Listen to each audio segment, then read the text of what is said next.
Hi, welcome to the 13th Warehouse, Friday the 13th TV series edition. I'm Vickie.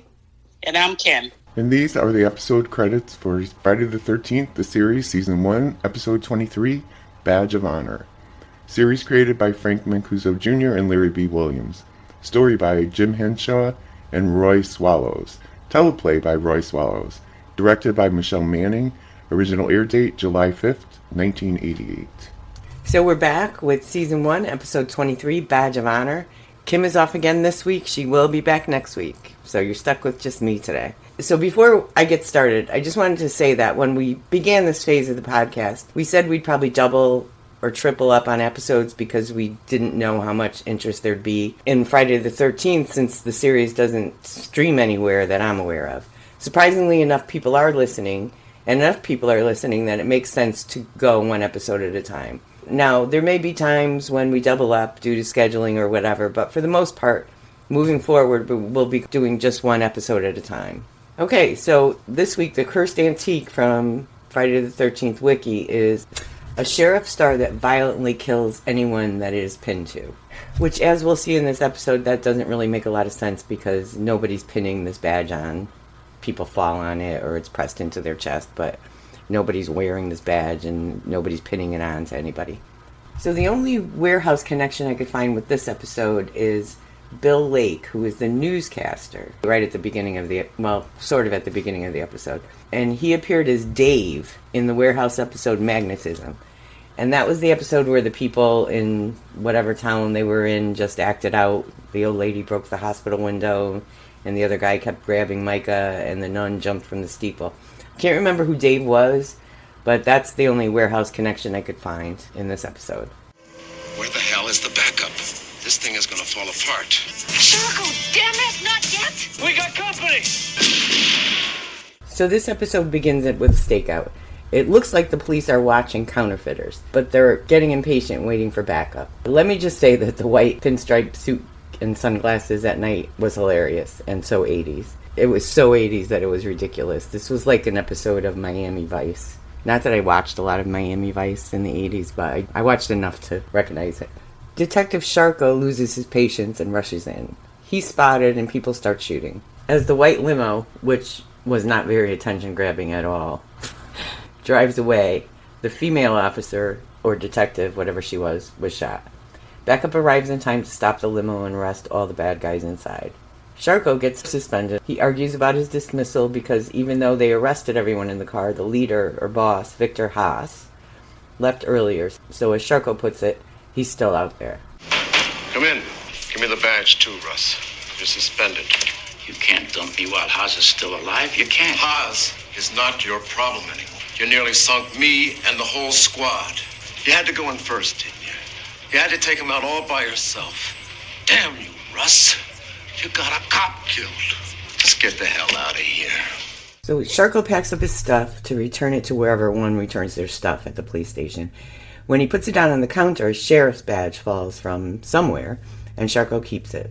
Later at home, he has a nightmare about his wife being blown up in the car. We see two of the guys who were at the stakeout in his dream.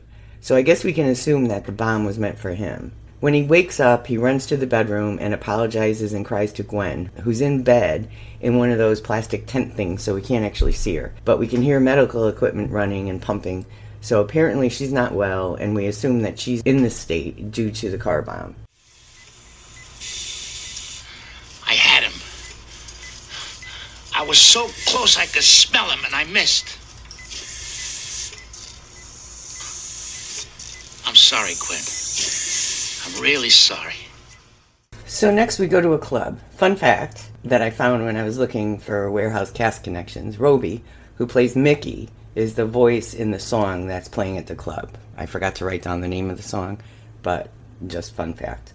So Victor and his men are there, and so I believe Victor owns this place. The sunglasses guy and the other guy in the dream are also there. Sharko shows up. The sunglasses guy won't let him in and throws him around, which causes Sharko to drop the sheriff badge. Sharko gets up and hits the sunglasses man with a board, which makes him fall on the badge. Landing on the badge makes him go into convulsions until he dies, and the badge appears back in Sharko's hands. Now, just now while I'm recording, You know, I said at the beginning that nobody's pinning anything on. And I think originally when I was watching this, I wondered why when somebody picked it up, like when Ryan picks it up or Mickey picks it up at the end, or when Sharko picks it up, it didn't affect them. But it seems like I'm just realizing it has to touch the person's chest. So when the sunglasses guy falls on the badge, he coincidentally lands with the badge under his chest. They're still not pinning it on, but it does have to hit the person's chest, which really should have occurred to me because it makes sense. And plus, when they talk about the original owner, duh, it should have occurred to me. It didn't. So normally, it doesn't seem like it takes this long, but we were a full 10 minutes into the episode before we got a scene in the store. And maybe that's the norm, and this one just seemed longer because, honestly, I wasn't a fan of this. It seemed more like I said earlier, a Miami Vice episode, not a Friday the 13th episode. There was something about it that was kind of odd to me. So anyway, we finally do make it to the store, and someone comes in looking for Mickey. You couldn't really make him out. He was in fog and light and everything. They intentionally made him look mysterious. And Ryan tells him she isn't there, but she does come in pretty much as soon as Ryan finishes the sentence. And Mickey hugs and kisses him, and she introduces him as her friend, air quotes, Tim. He asks if he could stay there for a few days, and she agrees. So he goes out to take care of a few things, and we find that Ryan has a problem with it, and doesn't have a problem with saying so, as soon as Tim is out the door. So back at Sharko's house, we see him talking to Gwen at her bedside again. There was a lot of scenes of him just going in and talking to her, so I'm not going to mention every single one. I know we don't have much time. He's telling her that he got one of the guys that blew her up. So now we know he's out to get everyone who had something to do with blowing up the car and injuring Gwen, and probably why he was so adamant about jumping in at the stakeout and not waiting for backup, because he didn't want them to get away. So I imagine Haas is included in the list because he's the boss. He seems to be the crime boss, and he probably ordered the hit. So Sharko goes to meet his informant Raul. He's looking for Haas. Raul doesn't know anything except that Haas is looking to leave town for a while until things cool down, but he doesn't know when. Sharko is not happy with the lack of information and shoves the badge on Raul's chest. See, again, I should have figured that out. I don't know. I think I was just so uninterested in... If I wanted to watch Miami Vice, I would have watched Miami Vice. Raul convulses and falls into the river. Again, the badge appears back in Sharko's hand. So Tim is meeting with Haas at the club. Ooh. It seems like he's looking to do business with him, but Haas wants to check him out first. Back at the store, Ryan is still arguing with Mickey. Tim comes back and asks Ryan to use the phone. Ryan hears him saying something about making the connection, and they couldn't find him if they wanted to. So Tim and Mickey forget about having tea and end up in Mickey's room. The next morning, Ryan tells Mickey about the conversation he overheard. He checks Tim's bag over Mickey's objections and finds a gun. After he finds the gun, she wants him to keep looking. So he checks further, and he finds photos of Victor Haas, who Ryan recognizes from news stories because he's a gangster, and pictures of his men. So Tim is back at the club with Haas. They're negotiating the price for Tim's counterfeit bills. Sharko shows up, and Tim hits him, and they escape. I think it's Tim that hit him. This episode was so dark, it was hard to make people out. So I might be messing up who did what. So Ryan and Mickey are in the alley because they decided they were going to follow Tim. Sharko comes out of the club looking for Haas, but he spots the other man who blew up his wife because he already killed the sunglass guy. Now this guy is the guy with long, kind of curly hair. So he's able to get him with the badge, and he dies the same way everybody else did.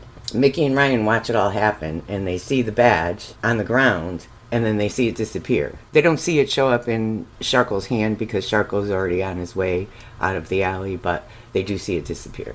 So Mickey and Ryan go back to the store to see if there's anything about a star. They find information about the purchaser, Herbert Cooter, who was killed in a police shootout. Sheriff Starr sold to Herbert Cooter. Now, Jack said there were some articles in the file here.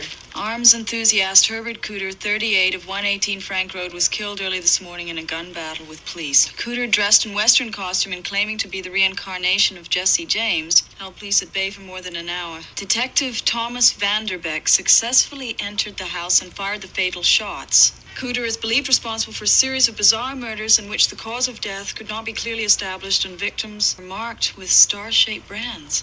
They find that Cooter was suspected of killing multiple people, leaving star-shaped brands on their bodies. He also believed he was the reincarnation of Jesse James.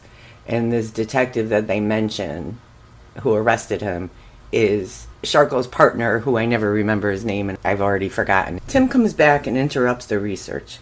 Mickey confronts him about the club. He says he can't get them involved. Mickey throws him out. Tim calls Haas and continues negotiating to sell him the bills. They agree on a price and agree to meet the next morning at 4 a.m. So Ryan and Mickey go to the police station to talk to Sharko's partner, who I'm calling partner because, as I said, I don't remember his name. They ask about the badge, and the partner seems surprised and asks how they would know about that. They describe Sharko and tell him they saw him do it with it. His partner seems to know that the man they described is Sharko. Mickey and Ryan don't believe he doesn't know what they're talking about, and so they follow him to Sharko's house. He confronts Sharko about a few bodies that have been found recently with a star brand. He knows Sharko is killing people and tells him there were witnesses at the last scene. A couple kids came into my office tonight, Russ. Asked me about a badge. What badge? That's what I said. Then I got to thinking. Remember that serial killing a couple years ago? Herbert Cooter? The guy that thought he was Jesse James? We found a body outside of Haas's club the other night. He had a burn mark, shaped like a sheriff's badge, right about here. Really? Yep. Just like the Cooter case. And your old friend, Raoul, showed up in the river last night. Same mark. Pretty interesting, huh? Must have been a virus or something, huh? And another one turned up tonight. Same thing. That burn mark. Look, Tommy, I ain't got time for chit-chat. Except there were witnesses. Witnesses? Then you'll have no trouble nailing it. Priority 1 message from Starfleet coming in on secured channel. Space, the final frontier, or is it? Discover the podcast of a couple of moms who love Star Trek and happen to have kids on the autism spectrum. Join Vickie and Elizabeth as we explore strange new worlds, Star Trek Discovery, autism, and whatever else comes to mind. We're Moms Going Boldly, and you can find us on Podbean, Apple Podcasts, Google Podcasts, Stitcher, and Player FM.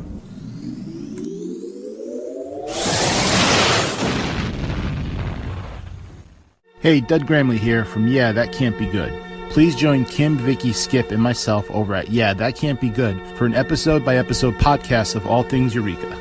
You can listen at eurekarewatch.com on Apple Podcasts, Podbean, or wherever you get your podcasts. And we're back. So Sharko gives his villain speech. What do you want to do? Huh? Who gets hurt? What kind of slime are we talking about? Some goons that get off breaking guys' legs? Dope dealers? Pimps? Numbers? What? Who's to say we're not a community service? It doesn't matter who's doing it. Killing is killing. Russ, I understand you got cause to hate Haas for what he did to Gwen. It's a long time ago. I want you to come downtown with me. And his partner wants to take him downtown. But Sharko gets him with the badge because his partner takes forever getting his gun or handcuffs, I'm not sure what he was going for, out. So he sees him all the way down the hall as Mickey and Ryan are climbing in the window. He sees through the whole house pretty much and lands in Gwen's room and falls on the bed, knocking down the plastic tent around her. And we see that Gwen has been dead for a very long time. Mickey and Ryan hide, and Sharko leaves with the badge and goes back to the club to find Haas. He's told that Haas is at the docks, which is where he's meeting Tim. So now I'm going to assume that his wife survived the bomb and maybe was in the hospital and, was going to live in kind of like a vegetative state and was taken home and then later died at home. Because his partner says because of what happened to Gwen and not because Gwen was killed. So that's what I'm going to imagine. Unless she died and was buried and he stole the body or something. But I'm going to imagine that she died at some point and he just couldn't accept that and left her as if she was alive. So Sharko heads for the docks with Mickey and Ryan following. Tim shows up with some guy who is jumped and killed by Sharko. Unaware of this, Tim walks down the docks to where Haas is waiting alone because he sent his 2 bodyguards off to check out some noise, which I think was Sharko jumping whoever the guy was. And at first I thought it was Tim because it was so dark I couldn't see who anybody was. But I think it was just whoever the guy was with him. So Ryan is just glowing in the dark with his Miami Vice white suit. And of course, if glowing in the dark isn't enough, he climbs some pallets that come crashing down, causing Haas to shoot Tim as he's yelling, FBI freeze. So Mickey jumps in front of the second shot because Haas is going to shoot him again, and she gets hit in the shoulder. So Haas sees Sharko and shoots him. But Sharko is able to use the badge on Haas before he dies. And Haas dies too. So everybody's dead, except for Ryan and Mickey. So Mickey and Ryan are able to retrieve the badge. Back at the store, Ryan admits to being jealous of Tim, who they now know was an FBI agent. And that's all I have. I skipped over a few scenes entirely because they just seemed to be fillers and didn't do much for the story. You know, the whole scene with Haas yelling at his staff, that was pointless. That was just a time killer. So, like I said, the episode was watchable. It wasn't horrible. It seemed more like Miami Vice. It was like they were just trying to do a Miami Vice episode. And also, this didn't seem to be a case where someone was affected by the antique. This Sharko guy had nothing on his mind but getting back at the men who killed his wife. I understand that. But, you know, he didn't care that the detective was killed. He didn't care that he put his whole team in jeopardy by rushing the stakeout. And I think with or without the badge, his goal was to kill all these people. So the badge just helped him do that. But I feel like he was the same person before he had the badge and after he had the badge. He just had a weapon other than a gun to kill people. But I think his goal from the beginning, from when we first meet him before he even found the badge, was to kill all of these people. So it was a kind of a weird episode for me. Maybe you think different, but it's kind of a weird episode because it wasn't like he was affected by the antique. He was the same person, I feel like. So that's all I have. Well, it's worth a watch, definitely. So we'll be back next week. Kim will be back next week with me. So we'll see you then. Bye.